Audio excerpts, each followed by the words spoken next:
माननीय पोलीस आयुक्त श्री रवींद्र सिंगल सरांच्या स्पष्ट सर्वांना सूचना होते की जे अवैध अग्निशस्त्र जे आरोपी वापरतात किंवा ज्याच्याकडे आहे त्याच्याबाबत शोध घेऊन कडक कारवाई करण्याबाबत सूचना दिल्या होत्या। त्याप्रमाणे क्राईम ब्रँचच्या सर्व पथकांना सूचना दिलेल्या होत्या।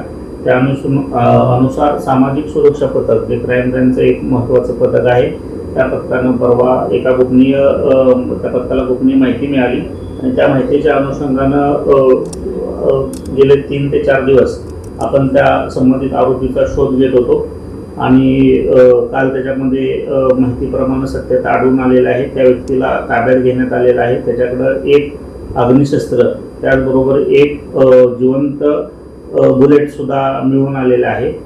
तो आरोपी जो आहे तो यशोधरनगरच्या हद्दीतला राहणारा आहे आणि गुन्हा कपिलनगरच्या हद्दीमध्ये तो मिळून आल्या कारणामुळे कपिलनगर येथे गुन्हा दाखल करण्यात आलेला आहे।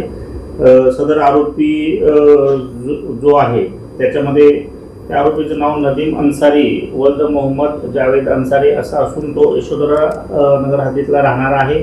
त्या अनुषंगानं त्याला अटक करण्यात आलेली आहे। त्याच्याकडे एक मोटरसायकलसुद्धा मिळालेली आहे आणि अग्निशस्त्राने एक राऊंड मिळालेला आहे।